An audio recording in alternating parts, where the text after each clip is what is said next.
voi avete scritto una lettera alla regione, in particolare, naturalmente tutti gli assessorati predisposti, e al prefetto per quanto riguarda la buca di Pila. Allora, questa cosa è iniziata già da molti anni, ultimamente però siamo in una condizione molto precaria.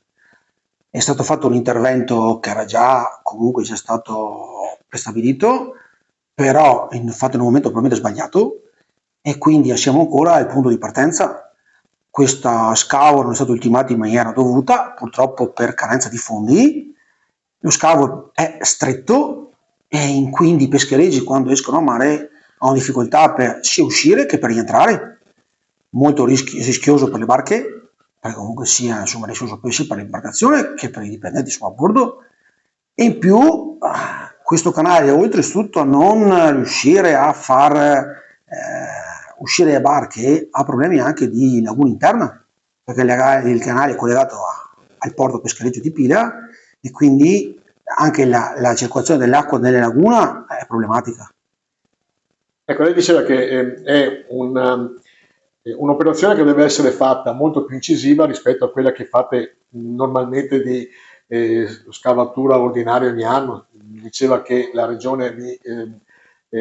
distribuisce 300.000 euro per, dico bene, Sì, sì, no? 300.000 euro per quanto riguarda appunto gli scavi ordinari, però molto spesso sono insufficienti come operazione, bisogna aver fatto una cosa più incisiva, e questo che state chiedendo voi in particolare. Noi chiediamo questo, che sia genio civile sulla parte interna, sia logicamente la regione la parte esterna, che vengano messi entrambi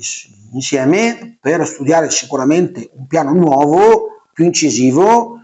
con un scavo in maniera definitiva, dove logicamente le barche e le lagune logicamente possono un giorno essere sia sicurezza lavorativa e sia un discorso di ossigenazione per la laguna stessa. Ecco, tra l'altro in un momento di crisi anche delle vongole, voi che avete anche una flotta peschereccia che va in mare, dover sacrificare questo business proprio per il discorso meramente di una mancanza di infrastrutture è peccato mortale praticamente. Peccato sicuramente, anche perché comunque andiamo a mettere in crisi mercatitici, logicamente persone che attualmente con il discorso della venericoltura che siamo fermi potrebbero comunque riuscire a pescare in laguna, e questo logicamente comporta anche un ricircolo d'acqua minore, a un minore logicamente entrata del pesce da mare nelle acque lagunari, e quindi logicamente è un problema non solo dei peschereggi, ma anche chi pesca in acque interne, non solo del pescamare. Io spero che una volta per tutte riusciamo a trovare una soluzione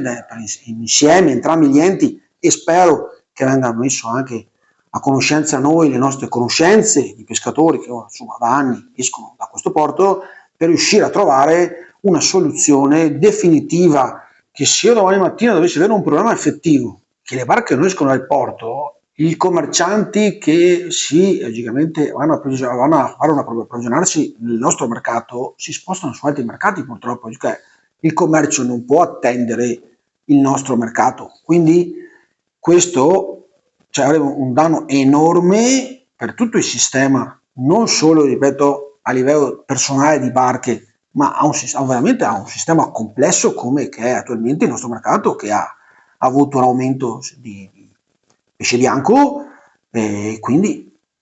sarebbe un pro enorme. Ecco, ricordiamo un po' di numeri. Pesce bianco, quante sono le barche che vanno fuori? Abbiamo 20 peschereggi che fanno la pesca giornaliera, e abbiamo altre 8-9 imbarcazioni che fanno la pesca sempre a mare, logicamente con le cassettine da canocchie, in più tutta la piccola pesca che comunque pesca a mare con le reti, quindi va fuori a mare anche solo barche piccole, ma pescano sogliole. E quante persone sono coinvolte in questo? Vabbè, ci sono circa 200 persone coinvolte solo su questo